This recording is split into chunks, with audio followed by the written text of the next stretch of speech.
कहीं गिन्नी, कहाँ गई हो? हाँ, देखो तुम्हें क्या क्या चीजें चाहिए, थोड़ा लिख कर दे दो ना। असल में क्या है कि काम की वजह से मुझे याद नहीं रहता।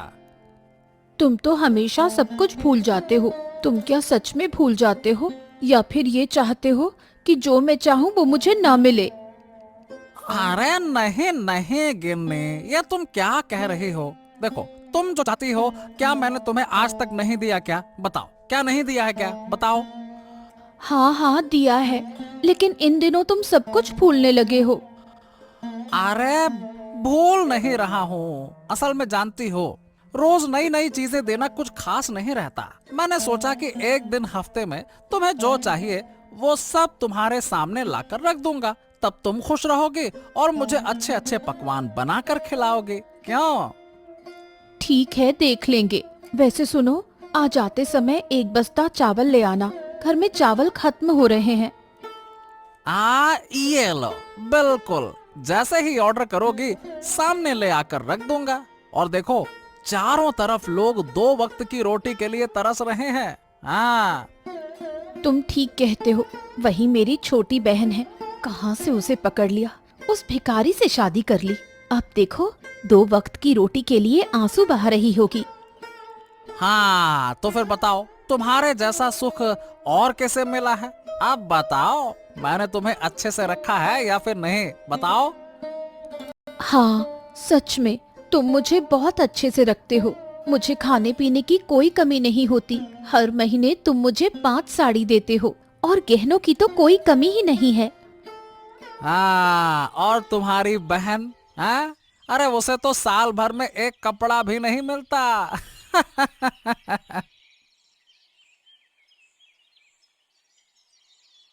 अब तुमने तुमने मुझे देखकर मुझसे मुझसे शादी क्यों की? मैं अभी तक समझ नहीं पाया। आज तक तुम्हारी कोई इच्छा मैंने पूरी की है? सुनो, तुम रोज उठते ही यही रोना रोने लगते हो। मैंने तुमसे पहले ही कह दिया था, मुझे पैसा दौलत या किसी चीज का कोई मोह नहीं है। मैंने सिर्फ एक अच्छे दिल के इंसान को चाहा था। मैं इसी के लिए हमेशा ऊपर वाले से दुआ करती थी और इसीलिए मैंने तुमसे शादी की। अरे तो पसंद का कोई तरीका भी तो होना चाहिए था। अगर मैं तुम्हारी जगह होता ना, तो मैं कभी भी खुद को पसंद नहीं करता। हाँ। तुम तो मुझे भी पसंद नहीं करते, ये बात तो तुम्हारी बातों से ही समझ आ जाती है। अरे ये क्या कह रही हो तुम? ये देखो, तुम रोज उठते हो और मुझे यही बातें सुनाते हो। इसी बात से समझ आता है कि शायद तुम मुझे छोड़कर किसी और से शादी करना चाहते हो। हाँ, ये क्या क्या क्या बात क्या कर रही हो तुम? ऐसा मैं कभी सोच नहीं सकता। असल में जब कोई आदमी अपनी पत्नी को ना बहुत सी चीजें देता है तो मुझे बहुत दर्द होता है। मैंने तुम्हें 6 महीने पहले एक साड़ी दी थी, वही अब तक पहनी हुई हो। मुझे ज्यादा कुछ नहीं चाहिए। जो कुछ भी है उसमें मैं खुश हूँ। मैं सिर्फ तुम्हारे साथ इस घर में शांति से अपना जीवन बिताना चाहती हूँ। कोई घर में है? एक बार बाहर आओ। क्या हुआ? क्या चाहिए यहाँ? मैं कब से रास्ते पर चल रही हूँ। तू मुझे दया करके थोड़ा पानी दे दे। मुझे बहुत तेज प्यास लगी है। जैसे ही बड़ा घर देखा, पानी मांगना शुरू कर दिया। फिर पानी के नाम पर क्या क्या मांगोगी? इसका कोई ठिकाना है? नहीं, मैं कुछ नहीं मांगूंगी। मुझे सिर्फ थोड़ा पानी चाहिए। मुझे सच में बहुत प्यास लगी है। अब मैं और नहीं चल सकती। पानी वानी कुछ नहीं है, तुम यहाँ से चली जाओ। तू ऐसा क्यों बोल रही है? मैं तो तुझसे मदद लेने आई थी। ऐसे बहुत से भिखारी आते हैं, पहले पानी मांगते हैं, फिर खाना मांगते हैं, फिर पैसे मांगते हैं, फिर ऐसा बर्ताव करते हैं जैसे सारा सामान हमारे पास रखा हो। ऐसा मत कह, मैं ऐसी नहीं हूँ। अगर तू मुझे पानी देगी तो मैं तुझे बहुत आशीर्वाद दूंगी। क्या मैं उन आशीर्वादों को खा लूंगी? चुपचाप यहाँ से चली जाओ, अपना समय बर्बाद मत करो। ठीक है, मैं जा रही हूँ, लेकिन याद रखना, जिस तरह से तू मुझसे पेश आई है, यही बर्ताव लोग कभी नहीं भूलेंगे।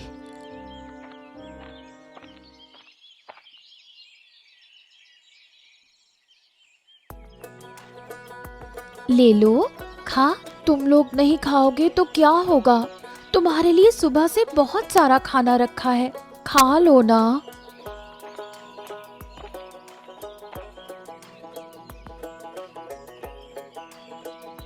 बेटा, मुझे थोड़ा पानी देगी? मैं बहुत दूर से चलकर आई हूँ, नदी के पार। किसी ने मुझे पानी नहीं दिया। इस बांस के पुल से होकर आई हूँ मैं। ये क्या बूढ़ी माँ, आप नदी के उस पार से बिना पानी पिए आ रही हैं? आइए मैं आपको पानी देती हूँ।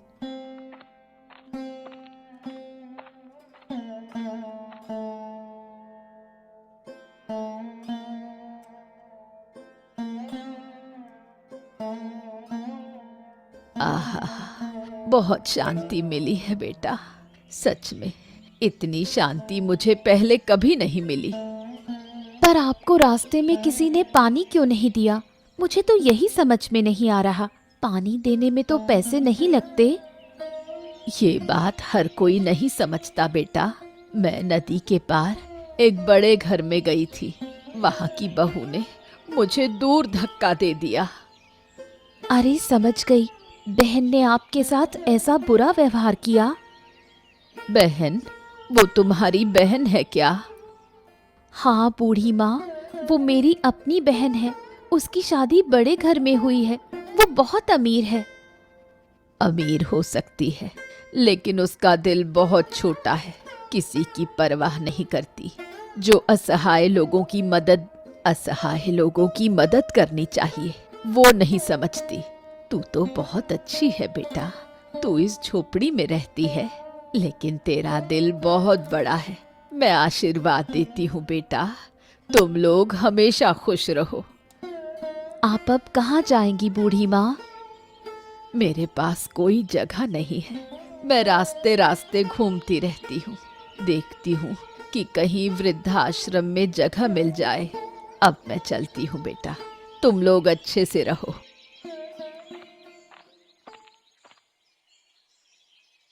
अरे कहाँ हो माँ रूपा? देखो तो, मैं आ गया हूँ। अरे कहाँ गई थी? बाहर आओ। ओहो, तुम आ गए हो? मुझे विश्वास नहीं हो रहा।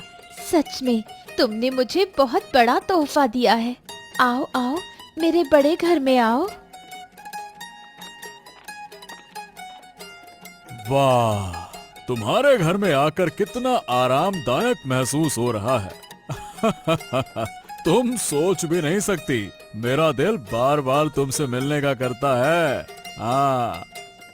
मैंने तुमसे कितनी बार कहा है, अकेले मत रहो, हमारे घर में आकर रहो। देखो, इस बड़े घर में हम सिर्फ 2 लोग रहते हैं। तुम्हारे आने से कोई परेशानी नहीं होगी। अरे नहीं माँ, वो नहीं हो सकता। बेटी के घर में आकर रहने पर लोग क्या कहेंगे बताओ? हाँ, तुम कैसी हो? हम लोग अच्छे हैं बापू।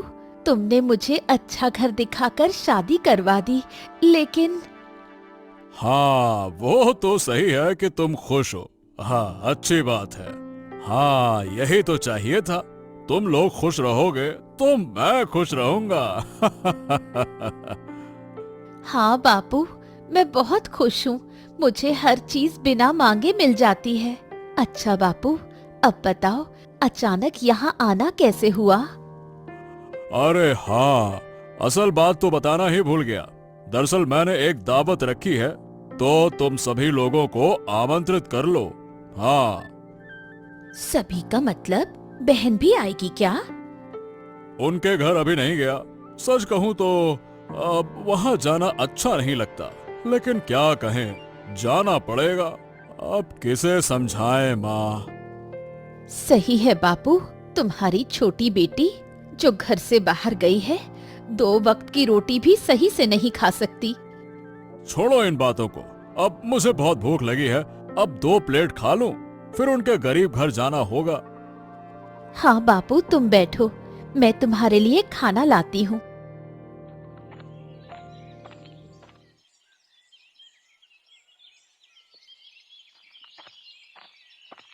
ओह बापू, तुम, मेरा सौभाग्य कि तुम मेरे घर आए। आओ आओ, अंदर आओ। अंदर आऊं? अरे तुम्हारे अंदर तो सब सामान ही है, घर और बाहर कोई फर्क ही नहीं है। हाँ बापू, छोटा घर है इसलिए। हाँ, ठीक है। सुन, ज्यादा देर नहीं बैठूंगा, तुम्हें कुछ बताने आया हूँ। नहीं बापू, ऐसा नहीं है, पहले बैठो, फिर जो कहना हो कहो। हाँ, इस घर में कैसे रहती है वो तो तुम जानती हो। बाप रे बाप, आते ही मुझे घबराहट हो रही है। लेकिन मुझे तो बहुत अच्छा लगता है बापू, मैं बहुत शांति से यहाँ रहती हूँ। हाँ, वो तो देख ही रहा हूँ कि कितनी शांति से रह रही हो। 6 महीने पहले जो कपड़ा पहना था वही अब तक पहनी हो। अरे ये सब क्या है? अच्छा ठीक है, रहने दो। मुझे कुछ ज्यादा नहीं चाहिए बापू, मैं थोड़े में ही संतुष्ट हूँ। अगर तुम ठीक हो तो वही अच्छा है। अब मैं एक बात कहने आया था। परसों मैं अपने घर में दावत रख रहा हूँ। तुम्हारी बहन और जमाई बाबू को भी बुला लिया है। तुम दोनों भी आओ, अच्छा खाना खाकर जाना, ठीक है? क्या खास मौका है दावत का बापू? अब कोई खास मौका नहीं है, बस मेरा मन किया तो दावत दे दी। हाँ ठीक है बापू, मैं उस दिन उन्हें लेकर आ जाऊंगी। हाँ, ठीक है, फिर वही बात हो गई। चलो अब मैं जाता हूँ, यहाँ ज्यादा देर रुक नहीं सकता, अच्छा नहीं लग रहा है। चलो मैं जाता हूँ।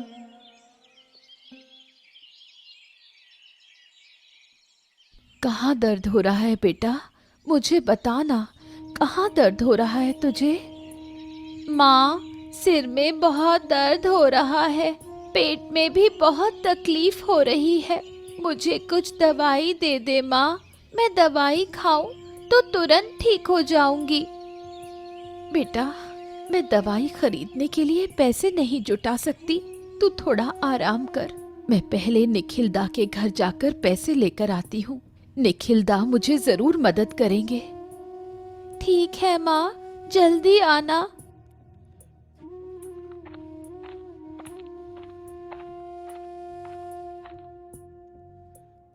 निखिलदा, कृपया मेरी मदद कीजिए, मेरी बेटी बहुत बीमार है, दवाई खरीदने के लिए मेरे पास एक भी रुपया नहीं है, अगर तुम मुझे कुछ पैसे दे दो तो बहुत अच्छा होगा।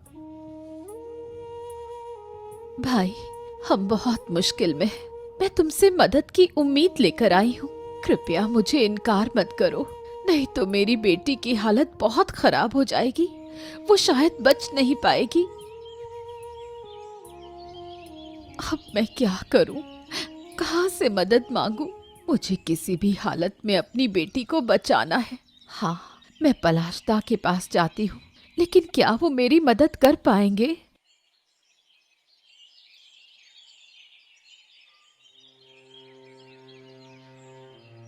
पलाशदा, घर पर हो क्या?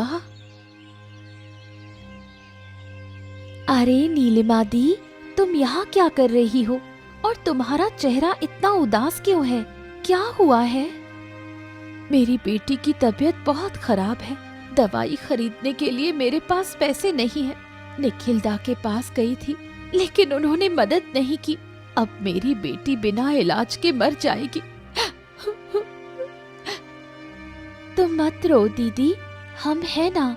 रुकिए, मेरे पास कुछ जमा पैसे हैं, मैं तुम्हें दे देती हूँ, तुम जाकर दवाई ले लो। तू अपने जमा किए हुए पैसे मुझे दवाई के लिए देगी? क्यों नहीं दूंगी, मुझे लगता है इन पैसों की तुम्हें जरूरत है, इसलिए मैं तुम्हें दे रही हूँ। तुझे बहुत धन्यवाद, तुम्हारा दिल कितना बड़ा है, तूने आज मुझे समझाया है कि इंसानियत क्या होती है। ठीक है, अब ज्यादा धन्यवाद मत देना, जल्दी से दवाई लेकर घर जाओ। आओ जीवन, आओ। तुम दोनों के लिए मैं कब से इंतजार कर रहा था, तुम लोग इतनी देर से क्यों आए? मत पूछो, तुम तो उन्हें जानते ही हो, बस काम और काम, उन्हें कुछ और समझ ही नहीं आता, इसी वजह से थोड़ी देर हो गई आने में।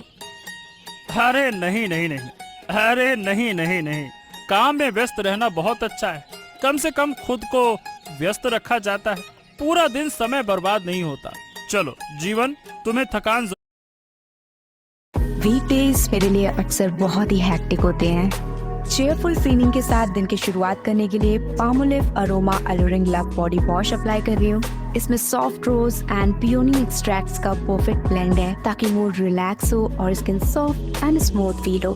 Save the feeling with the aromas of Palmolive. जरूर होगी। अब अंदर चलो, चलो चलो। क्या बताऊं, जल्दी में कोई मिठाई भी नहीं ला पाई। अरे नहीं नहीं नहीं नहीं, इस बारे में चिंता मत करो। आओ आओ आओ, अंदर तो चलो चलो।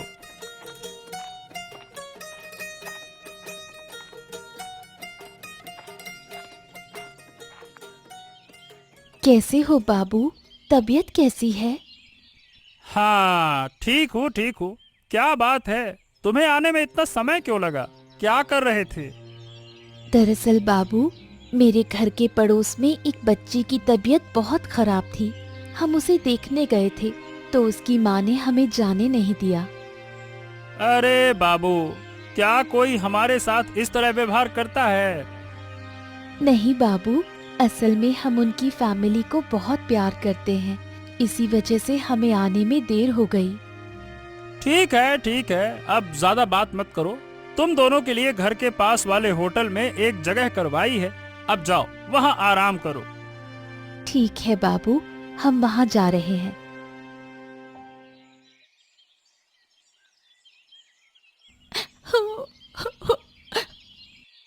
अरे क्या हुआ? तुम फिर से रो क्यों रही हो? क्या तुम्हारा दिमाग खराब हो गया है क्या? तुम्हें कुछ समझ नहीं आता? देखा, दीदी और जीजा जी को घर के अंदर ले गए और हमें इस बैठक में रहने दिया। ओफो, इसमें क्या बड़ी बात है? अगर उन्होंने हमें रहने दिया तो क्या फर्क पड़ता है? वो तो सही है, लेकिन जब हमें घर में जगह दी तो खाना भी हमें अलग अलग देना चाहिए था। क्या तुम नहीं समझ पा रहे हो? गिन्नी, तुम चुप रहो। नहीं, चुप नहीं रहूंगी। हर चीज की एक हद होती है। अरे रुको, रूपा, बड़ी बहू को मछली का बड़ा सिर दो। कितनी मेहनत से मैंने उसे बाजार से लाया है, दो। हाँ बाबू, ये लो। और ये दीपा, तेरे पति ने कभी इतनी बड़ी मछली नहीं खाई है। देख, एक ही जगह दो खा ले, कब फिर मौका मिलेगा ऐसा खाने का? हाँ? असल में बाबू, क्या तुम जानते हो, हम तो ये मछलियाँ आमतौर पर नहीं खाते, इसलिए हम इन्हें पचा भी नहीं पाएंगे। तुम तो हमारी पसंद की चिंगड़ी मछली ला सकते थे। तुम लोग क्या खा सकते हो? चिंगड़ी मछली की बात करते हो। अगर तुम पहले कहते तो जरूर ला देता, लेकिन अब कोई तरीका नहीं है। क्या बात है बाबू, हमें दावत दे रहे हो और हमारी पसंद के बारे में एक बार भी नहीं पूछा। ठीक से बात करो दीपा, तुम बाबू को अपमानित कर रही हो। तुम्हें क्या लगता है, तुम्हारी इस तरह से बात करने की हिम्मत कैसे हुई? अपमान तो हुआ है दीदी। बाबू ने हम दो बहनों को बुलाया, जब तुम दोनों को अंदर रहने दिया तो हमें बाहर क्यों रखा? ओफो गिन्नी, चुप रहो। नहीं, चुप नहीं रहूंगी। हर बात की एक सीमा होती है।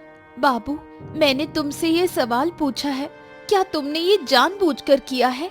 क्या तुम नहीं जानते थे कि हमारे घर में खाना पीना कैसा होता है? मुझे लगा कि तुम लोग ये खाना पसंद करोगे। तुम अब तक समझ नहीं पाए बाबू, जरूरत से ज्यादा हमें कुछ नहीं चाहिए। अगर तुम नहीं समझ पाए तो ये हमारे लिए अपमानजनक है। अब मैं यहाँ एक पल नहीं रुक सकती। तो तुम लोग अब चले जाओगे? अगली बार दावत पर बुलाओ तो सोच समझकर। हमें तो बस चावल दाल और चिंगड़ी मछली चाहिए थी।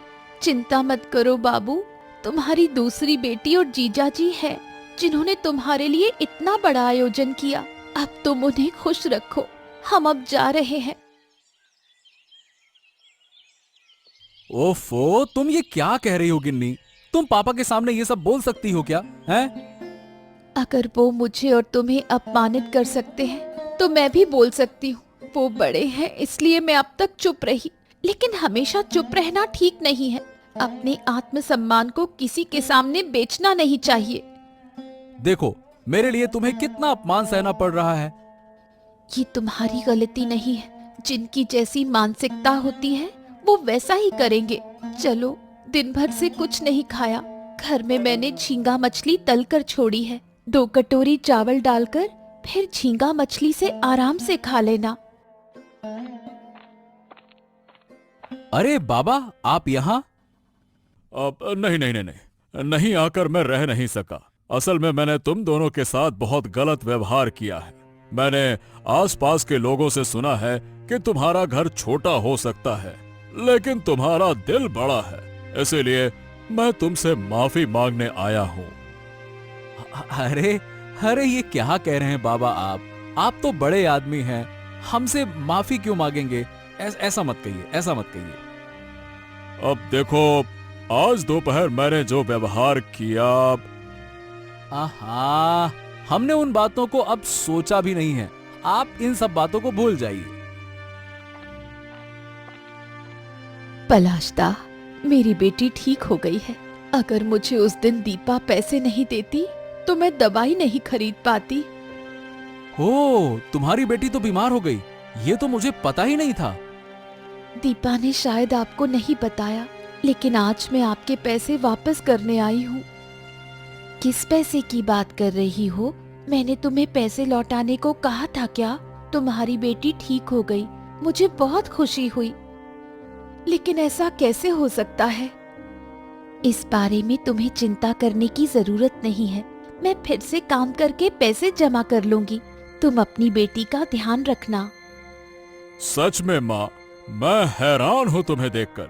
तुम गरीब होते हुए भी दूसरों की मदद कर रहे हो। मुझे तुम पर गर्व है।